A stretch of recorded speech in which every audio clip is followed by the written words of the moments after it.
Всем здорово, народ!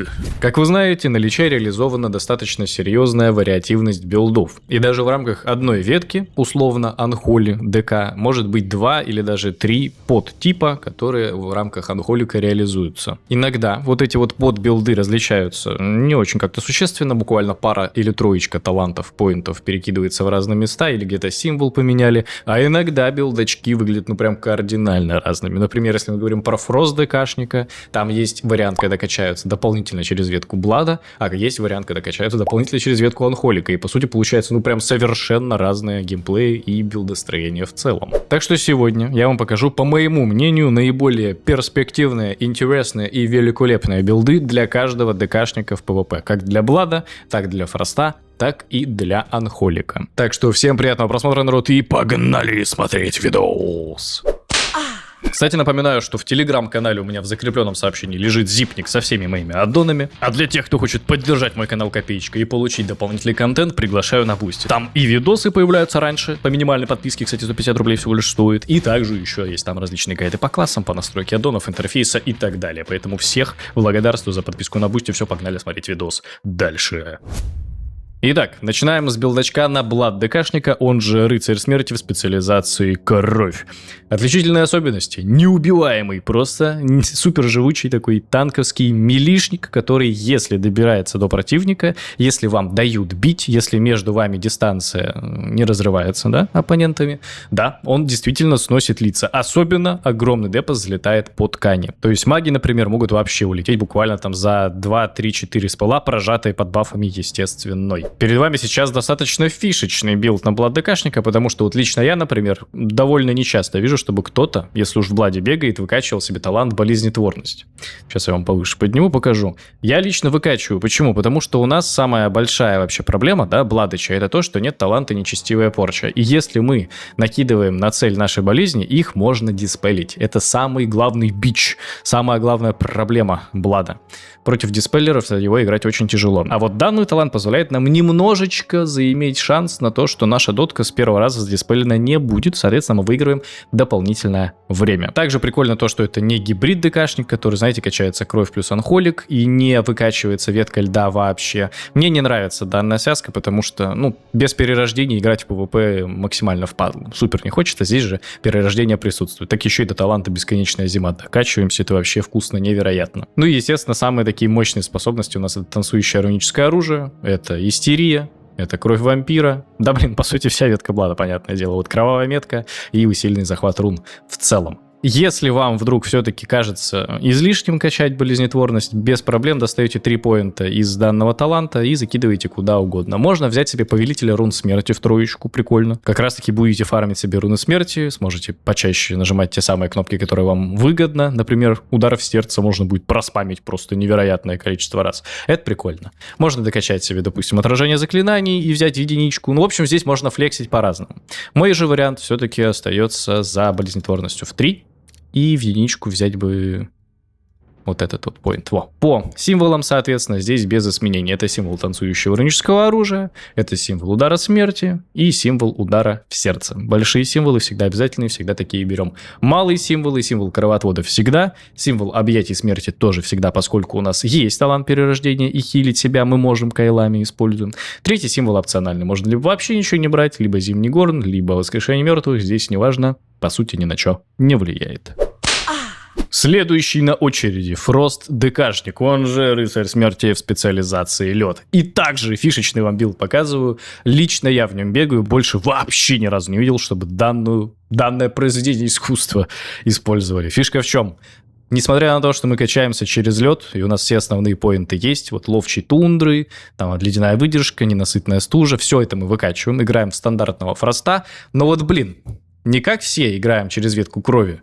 Да, там будет дополнительный захил, но все равно Фрост не особо живет, даже если качается через Блада. Мы идем в ветку нечестивости и как раз-таки докачиваемся до самой важной пушечки, а именно до нечестивой порчи. По итогу мы получаем Фроста, который и в милишке лица ломает, и также еще и дотками наносит значительный урон. И также вы помните, что поскольку мы бегаем с одноручками, у нас есть руна режущего льда, которая накидывает на противника дебаф. А значит, наши все ледяные способности, в том числе болезнь, озноб, будет дамажить. И опять же, она будет не диспелима за счет таланта нечестивая порча. Вам нужно будет всего лишь один раз закинуть койл в противника, да, потратить силу рун не на ледяной удар, но вы получаете огромное преимущество в виде неиспелимых доток, да, за счет таланта нечестивая порча. Короче, как по мне, это невероятно флексовый, невероятно интересный, невероятно приятный билдачок для отыгровки. Если никогда не пробовали, тестируйте, вам понравится. Еще какие фишки здесь используются? Значит, мы выкачиваем в 4 машину для убийств, не в 5, потому что прокает практически идентично, разницы вы не заметите. И за счет того, что мы здесь 1 поинт выигрываем, можно вот вкачать себе, например, вечную мерзлоту. И несмотря на то, что вы постоянно нажимаете именно ледяные оковы в противника, вы также еще будете заражать их и вечной мерзлотой. Короче, по итогу получается невероятно дебафующая какая-то машина, и которая в милишке наносит огромные цифры депаса. Если вы добираетесь до противника, начинаете спамить уничтожение, ледяной удар, все забейте. Там и болезни дамажат, и цель супер-гига замедленная, и вы еще и лицо сносите в милишке. Йоу, да забей. Это невероятный флекс. По символам, соответственно, здесь символ ненасытной стужи, чтобы она у нас бесплатно кастовалась, и мы могли раз в, соответственно, 60 секунд просто замораживать всех противников в радиусе вокруг себя. Символ на уничтожение, увеличим урон, и символ ледяного удара, соответственно. Это приятно. Малые символы всегда символ кровотода, всегда символ объятий смерти, и также третий малый символ опционально можно либо ничего не брать, либо символ воскрешения мертвых, либо зимний горн, ни на что, по сути, не влияет.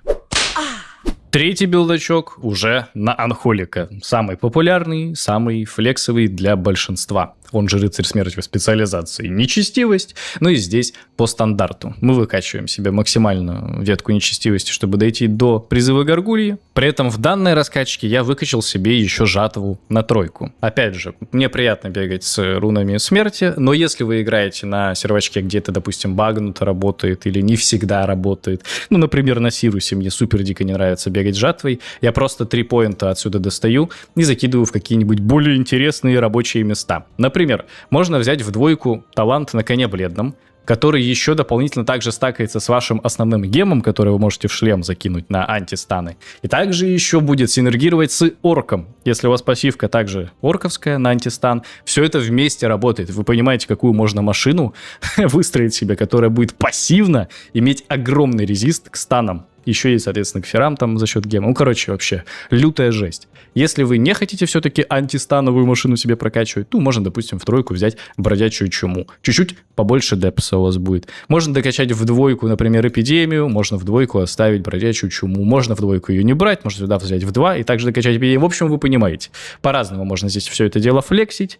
Мой же идеальный вариант, если, опять же, все работает, то мы выкачиваем, ну, допустим, жатву на 3, оставляем эпидемию в 1, и вот таким вот образом выглядит в целом идеальный билдачок на Unholy ДК в моем понимании. Также, кстати, есть еще варианты, когда мы не качаем себе удар плети, потому что может он не использоваться, и тоже еще один дополнительный поинт себе заиметь. Ну и, как вы понимаете, в любое для вас интересующее место также запихать. Например, эпидемию взять в 2. Значит, по талантам всегда берем символ черной смерти, поскольку койл — это наша основная дамажащая кнопка, мы ее еще больнее делаем для противничков. Символ вурдалака, естественно. И вот 3 символ. В моем понимании лучше всего взять либо символ ледяных оков, чтобы дамажить еще и ледяными оковами в момент их применения, а не только за счет дотки. Вот так вот вообще никто не делает. Мне тут на стриме написали разочек, я решил потестить, и мне дико понравилось. Но также можно еще взять себе, естественно, символ на антимагический панцирь, чтобы он дольше длился, чтобы вас дольше не контролили, чтобы у вас была повышенная выживаемость. Если вы играете прям по совсем базированной, ну, мне лично кажется, это не особо полезно, но можете взять символ болезни. Почему бесполезно в моем понимании? Все равно по основному таргету, который я дамажу, я всегда раскидываю ледяные оковы и всегда нажимаю в него удар чумы, чтобы замедлять и его, и еще и дополнительно его тиммейтов, которые в лужу от удара чумы будут, ну, вставать. Лужа осквернением раскидывается. Поэтому символ болезни, по сути, не нужен. Я и так дотки всегда сам обновляю. Следовательно, третий символ большой я беру себе, ну, опять же, символ ледяных оков, чтобы просто дополнительный депос получить. Он, по сути, из ниоткуда возникает. Я всегда спамлю оковы, я практически никогда не нажимаю именно ледяное прикосновение, поэтому 3 большие символа, в моем понимании, выглядят вот таким вот образом. Идеальные. Значит, малые символы, опять же, символ кровоотвода и символ объятий смерти обязательный. Третий, какой хотите, берите, можете вообще никакой не брать. Вот такая вот суета, народ, по билдачкам. Еще раз кратко вам покажу. Анхолик, идеальный в моем понимании. Фрост, идеальный супер гигафлекс в моем понимании. И Бладыч. Просто невероятная машина для выживания и нанесения депоса в милишке. Вот такие дела. Все, народ, на этом видос будем с вами заканчивать. Я же вам желаю всем удачи и прогрессии в PvP. Всем на сегодня. Пока!